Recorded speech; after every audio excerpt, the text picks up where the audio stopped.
Yes, Milan. You are the creative producer of this film, right? Yeah. So my first question is, how did it feel when you came to know that your film has been a finalist in this festival?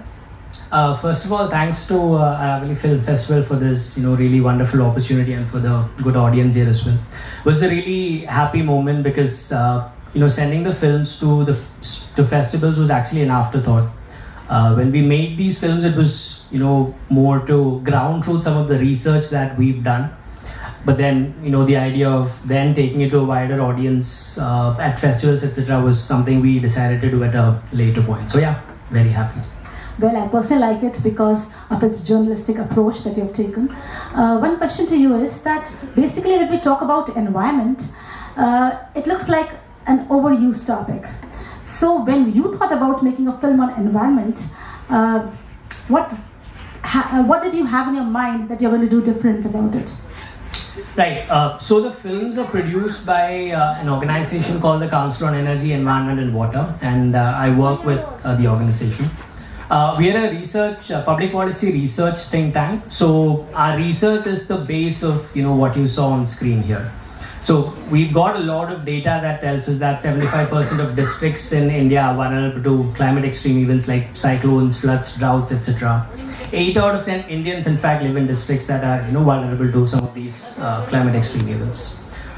So the idea was that while there's a lot of data that is available out there, how much of it is actually reaching to a wider public beyond, let's say, academia or civil society organizations or the government and policymakers, of course. So that was the starting point of the idea, where we wanted to make that data more tangible, because typically films on environment don't necessarily tend to come out of certain hardcore research backed by numbers, right?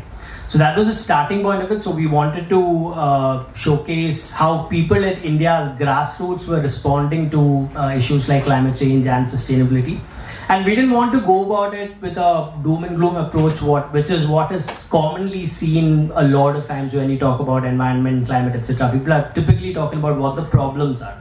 So we wanted to go beyond that, and we wanted to showcase what are some of the solutions that communities at India's grassroots are adopting. And I think that is what we've done differently as well. And I believe that's also the reason the films have been received quite well wherever we've presented. Well, it looks like people have really supported you. I've seen villagers, they must have really cooperated. Any difficult moment that you remember? Because everything looks quite good. Not particularly. I mean, again, we've had unexpected rainfalls during the shooting schedule. I think, again, another testament of climate change. There are times when we couldn't get out at all, as per the schedule, and things have been delayed and our travel has been delayed, etc. But apart from that, wherever we've gone to film, people have been extremely supportive and welcoming. They've done everything in their powers to present their side of the story. And we also wanted to make the film about the people and bring it out through their voices. So that is why you don't see any kind of narratives apart from the people themselves. Thank you so much. Thank you. Thank you.